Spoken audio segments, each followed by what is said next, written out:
She handed me a lottery scratch ticket on my 52nd birthday and laughed when I didn't win anything. "Well," she said, sliding it across the kitchen table, like she was doing me a favor, "at least you're used to losing." I remember sitting there, holding that stupid ticket, and my daughter was watching from the doorway. She was 11. Old enough to understand the look on her mother's face. Old enough to feel the weight of what had just happened in that kitchen. I put the ticket in my shirt pocket and said, "Thank you."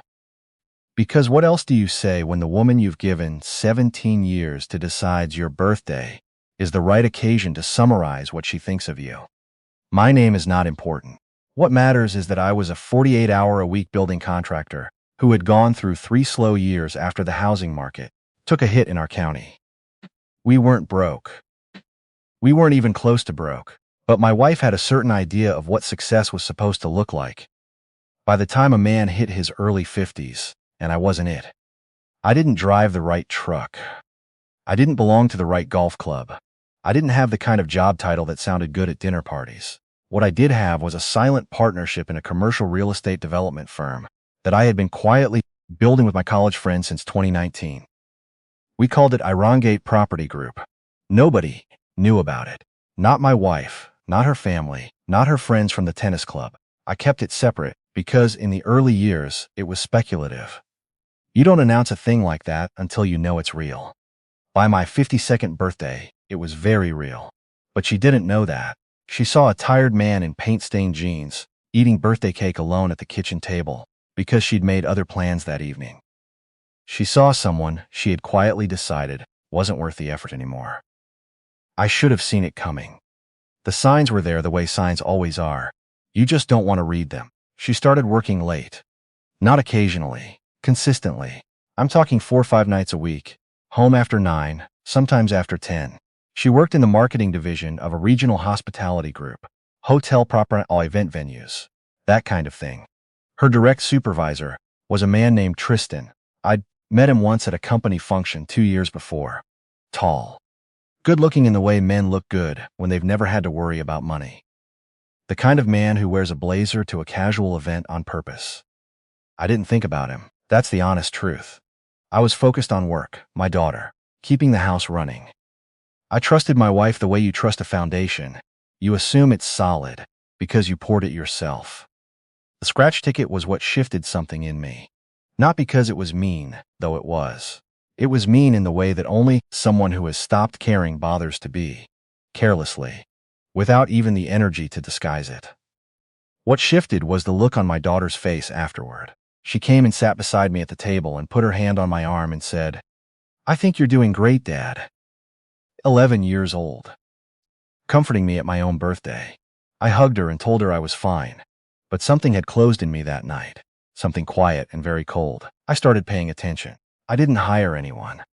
I didn't go through her phone like some kind of detective movie. I just watched. I listened. I noticed the way she angled her phone away from me when a message came in after 9. I noticed she started going to the gym on Sunday mornings, which she had never done in 17 years of marriage. I noticed she stopped asking about my work.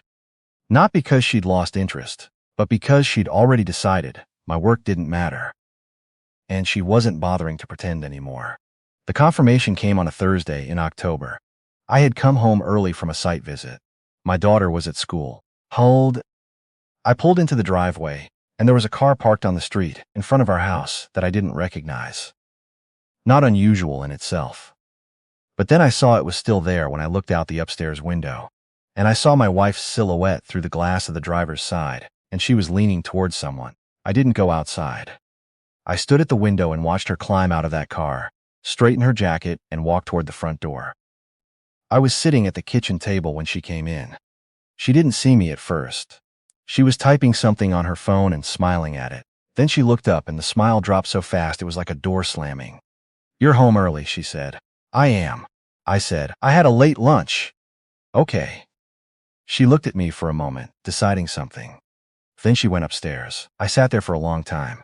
I thought about 17 years. I thought about our daughter asleep down the hall every night. I thought about the scratch ticket sitting in the breast pocket of my work jacket, which I still hadn't thrown away for reasons I couldn't explain. I thought about Irongate Property Group and the deal. We were 3 weeks from closing. The deal. Let me explain the deal. My partner and I had spent 2 years quietly acquiring parcels of undervalued commercial land in 3 counties. We'd structured it carefully, kept the entity names clean, and stayed under the radar precisely because we did not want competitors or speculators jumping in early. By the fall of that year, we had a signed letter of intent from a regional hotel and entertainment group looking to develop an anchor property, a mid-scale resort and event complex, on our largest parcel. The group that wanted to buy was called Meridian Hospitality Ventures. They were expanding across 3 southeastern states. They had backing, they had vision, and they had been looking for exactly what we had. My wife's company was a subsidiary of Meridian. I had known this for about 4 months. My attorney had flagged it during preliminary due diligence. I said nothing. I filed the information away and kept working.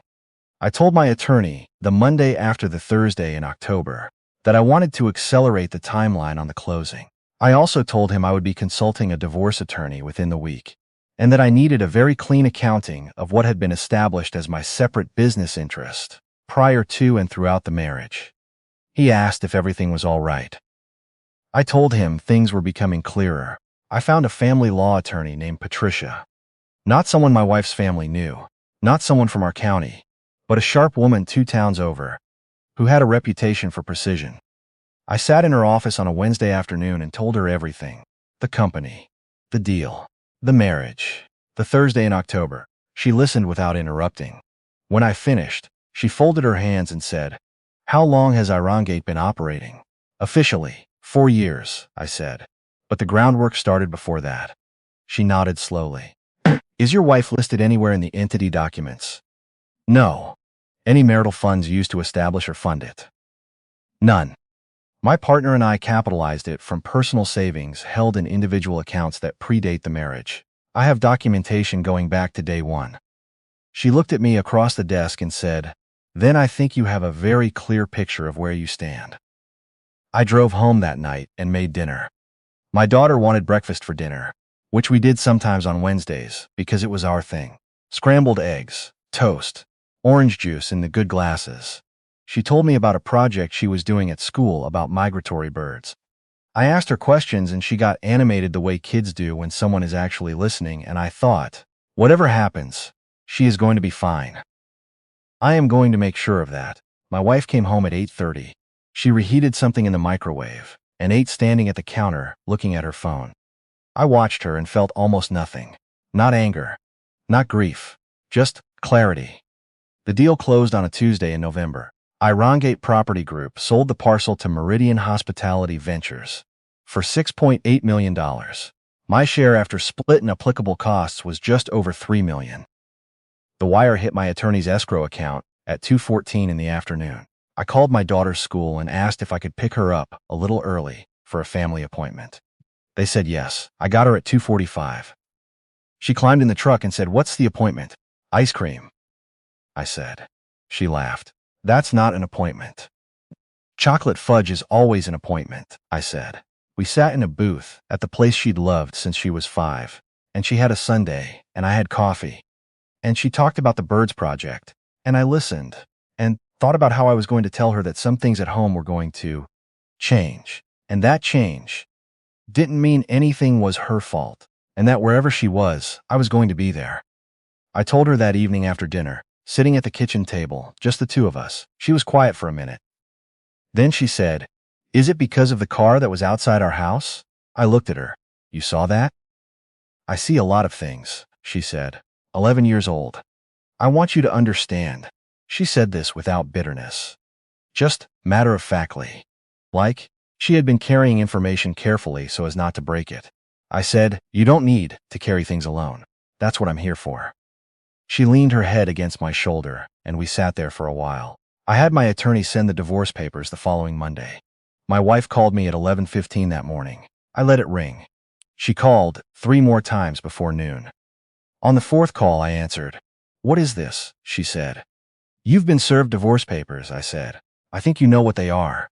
We need to talk about this." "We do," I said. "My attorney will be in contact with yours."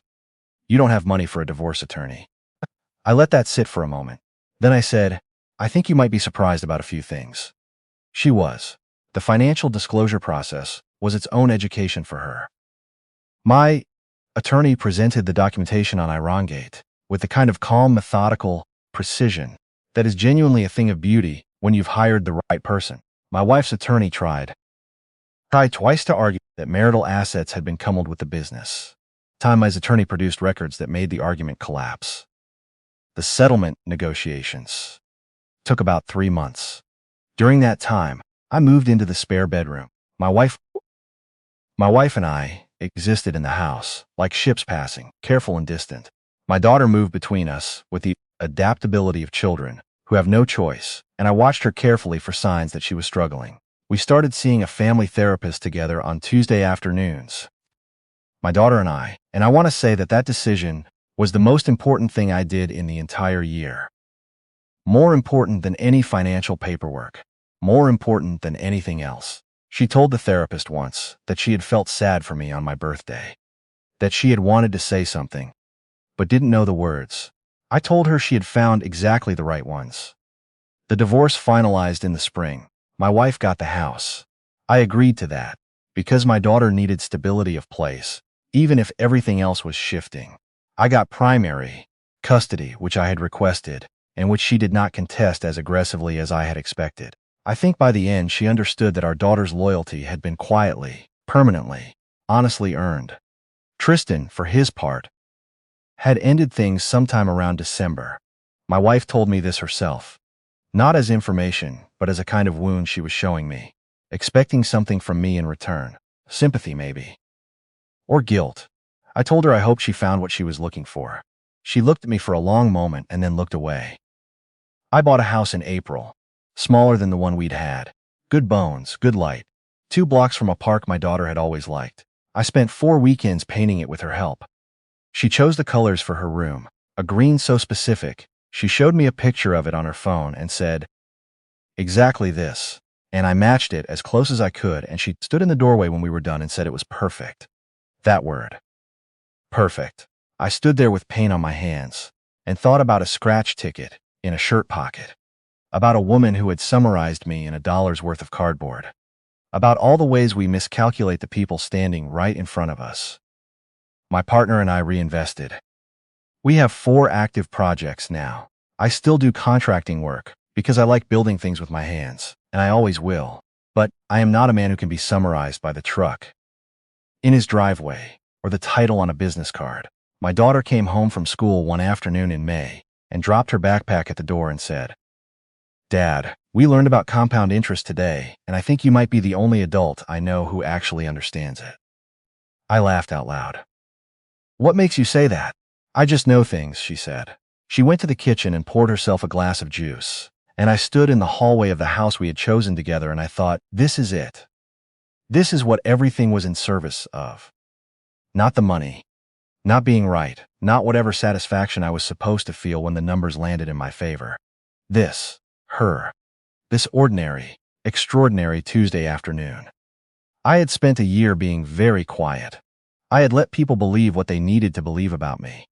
I had made careful decisions in careful order, and I had not flinched, and I had come out the other side with my daughter and my work, and my dignity entirely intact. The most dangerous man is the one who has nothing left to prove.